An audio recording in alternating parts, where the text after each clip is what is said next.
بسم اللہ الرحمن الرحیم۔ السلام علیکم۔ صاف دل انسان کی 5 نشانیاں۔ نبی کریم صلی اللہ علیہ وآلہ وسلم کا یہ فرمان ضرور سن لو۔ بخاری شریف کے باب الادب المفرد میں حضرت اسماء بنت یزید رضی اللہ تعالی عنہا بیان کرتی ہیں کہ نبی کریم صلی اللہ علیہ وآلہ وسلم نے فرمایا، اچھے انسان کے اندر یہ 2 نشانیاں ہوتی ہیں، جبکہ برے انسان کے اندر 3 نشانیاں پائی جاتی ہیں۔ ناظرین، صاف دل انسان کی 5 نشانیاں کون کون سی ہیں، اور ہمارے پیارے نبی کریم صلی اللہ علیہ وآلہ وسلم نے اچھے انسان کی کون کون سی نشانیاں بیان فرمائی ہیں، ساتھ ہی ساتھ برے انسان کی کون کون سی نشانیاں بیان فرمائی ہیں۔ محترم بھائیوں اور بہنوں، سب سے پہلے بات کرتے ہیں کہ صاف دل انسان کی 5 نشانیاں کون کون سی ہیں۔ ماہرین نفسیات کے مطابق صاف دل انسان میں یہ 5 نشانیاں پائی جاتی ہیں۔ نمبر 1، ایسا شخص جو بہت جلد جذباتی ہو جاتا ہے، یعنی جب اس کے سامنے کوئی غلط بات کی جائے تو اس بات سے قطع نظر کے آگے کون بیٹھا ہے یا اس کے جذباتی پن کے کہ کیا کیا نقصان ہو سکتے ہیں، وہ کھل کر اپنی سچائی کا اظہار کرے گا اور اس مقصد کے لیے جذبات کا سہارا لے گا۔ نمبر 2، ایسا شخص جس کا غصہ تھوڑی دیر کے لیے ہوگا، یعنی جیسے وہ بہت جلد جذباتی ہو جاتا ہے اور سامنے والے سے لڑ جاتا ہے، ویسے ہی بہت جلد ٹھنڈا بھی ہو جاتا ہے اور پھر بالکل ایسے ہو جاتا ہے کہ جیسے کچھ ہوا ہی نہیں۔ نمبر 3، ماہرین نفسیات کہتے ہیں کہ ایسا شخص نہایت ہی حساس طبیعت کا مالک ہوتا ہے اور لوگوں کے تلخ رویے اسے بہت تکلیف دیتے ہیں، یعنی ایک صاف دل انسان جب کسی کا تلخ رویہ دیکھتا ہے تو اندر سے ٹوٹ جاتا ہے۔ نمبر 4، ایسا شخص جو ہر رشتے کو دماغ کی بجائے اپنے دل سے نبھائے گا، یعنی جس کے ساتھ تعلق نبھائے گا دل سے نبھائے گا، پورے کا پورا اسی کا ہو جائے گا اور ہر دم اس کی خیر اور بلائی کے لیے بے قرار رہے گا۔ نمبر 5، ماہرین نفسیات کے مطابق ایک اچھے اور صاف دل انسان کی 5ویں نشانی یہ ہے کہ ایسا شخص کبھی کسی کے دل میں اپنے لیے وہ خلوص اور وہ محبت نہیں جگا پائے گا جو دوسروں کے لیے محسوس کرتا ہے، جبکہ اس کے برعکس چلاک، ہوشیار، مکار اور چاپلوس قسم کے لوگ سب کے پیارے ہوتے ہیں۔ محترم ناظرین، یہ وہ 5 نشانیاں ہیں جو ایک صاف دل انسان کے لیے ماہر نفسیات بتاتے ہیں۔ آئیں اب اس کائنات کے سب سے بڑے امام اور پیشوا نبی آخر الزماں حضرت محمد صلی اللہ علیہ وآلہ وسلم کی زبان اقدس سے جانتے ہیں کہ اچھے اور صاف دل انسان کی کیا خوبیاں ہیں۔ امام بخاری رحمۃ اللہ علیہ نے کتاب الادب المفرد میں لکھا ہے کہ حضرت اسماء رضی اللہ تعالی عنہا فرماتی ہیں کہ ایک دن جناب رسول صلی اللہ علیہ وآلہ وسلم نے فرمایا کہ کیا میں تمہیں تمہارے اچھے لوگوں کے بارے میں نہ بتاؤں؟ صحابہ رضوان اللہ علیہم اجمعین نے عرض کیا، یا رسول اللہ صلی اللہ علیہ وآلہ وسلم، ضرور آگاہ فرمائیں۔ جناب نبی اکرم صلی اللہ علیہ وآلہ وسلم نے فرمایا، وہ لوگ جنہیں دیکھا جائے تو خدا یاد آ جائے، یعنی جن لوگوں کو دیکھ کر خدا یاد آ جائے وہ تم میں سے اچھے لوگ ہیں۔ اس کی 2 صورتیں بیان کی جاتی ہیں۔ پہلی صورت یہ کہ وہ اللہ تعالیٰ کے نیک بندے جن کی عبادت، نیکی اور تقوی کی جھلک ان کے چہروں پر نور کی صورت میں دکھائی دیتی ہیں اور انہیں دیکھ کر دل میں خیال آتا ہے کہ اس قدر با رونق اور پر نور چہرہ کسی اللہ والے کا ہی ہو سکتا ہے۔ عام طور پر انسان کے اندر کی کیفیات کا اس کے چہرے سے اندازہ ہو جاتا ہے۔ اور چہرہ انسان کی باطنی حالت کا عکاس ہوتا ہے۔ غصہ ہو یا خوشی، غم ہو یا راحت، ناراضگی ہو یا رضامندی، انسان کے چہرے سے اس کا پتہ چل جاتا ہے۔ اسی طرح انسان کے نیک اعمال اور برے اعمال کے اثرات بھی چہرے سے ظاہر ہوتے ہیں۔ بخاری شریف کی ایک روایت کے مطابق آنا حضرت صلی اللہ علیہ وآلہ وسلم نے اپنے ایک خواب کا منظر بیان فرمایا کہ میں نے ایسے لوگوں کا ایک ہجوم دیکھا جن کے چہروں کی کیفیت یہ تھی کہ چہرے کا نصف حصہ خوبصورت اور باقی نصف حصہ بدصورت تھا۔ فرشتوں سے پوچھا کہ یہ کون لوگ ہیں؟ انہوں نے بتایا کہ یہ آپ کی امت کے وہ لوگ ہیں جو اچھے اور برے اعمال دونوں کرتے ہیں۔ اعمال صالحہ بھی انہوں نے کیے ہیں اور اعمال سیاہ بھی پیچھے نہیں رہے۔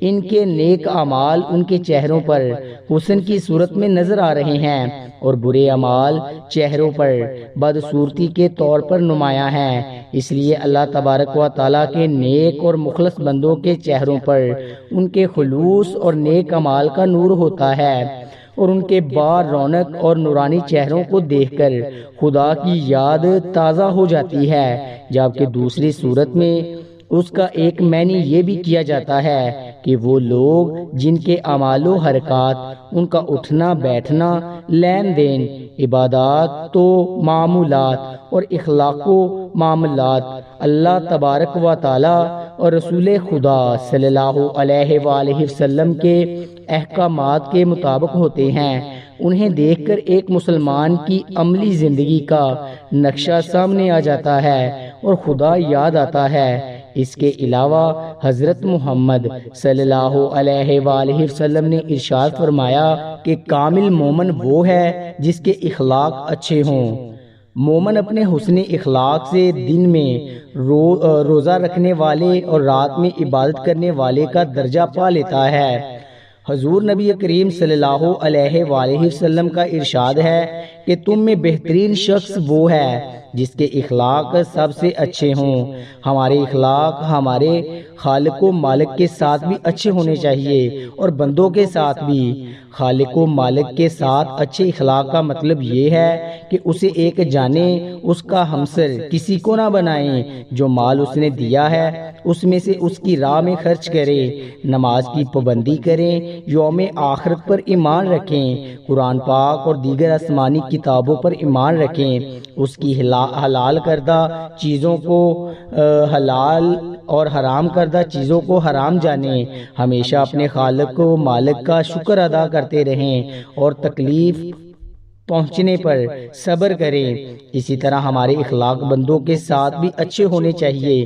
اچھے اخلاق کے لیے علم کا ہونا ضروری ہے، اس لیے علم حاصل کریں اور اس علم سے لوگوں کو فائدہ پہنچائیں۔ ماں باپ کی فرما برداری کریں، انہیں کبھی جھڑکے نہیں، ان کے ساتھ نرمی سے بات کریں، انہیں اف تک نہ کہیں، ان کی صحت کا خیال رکھیں، ان کو اپنے ساتھ رکھ کر ان کی خدمت کریں۔ بندوں کے ساتھ اچھے اخلاق میں یہ بھی ہے کہ رشتہ داروں کے ساتھ صلح رحمی سے پیش آئیں، رشتوں کو نبھائیں، رشتوں کو جوڑیں۔ حضور نبی کریم صلی اللہ علیہ وآلہ وسلم کا ارشاد ہے کہ جو تمہیں محروم کرے تم اسے عطا کرو۔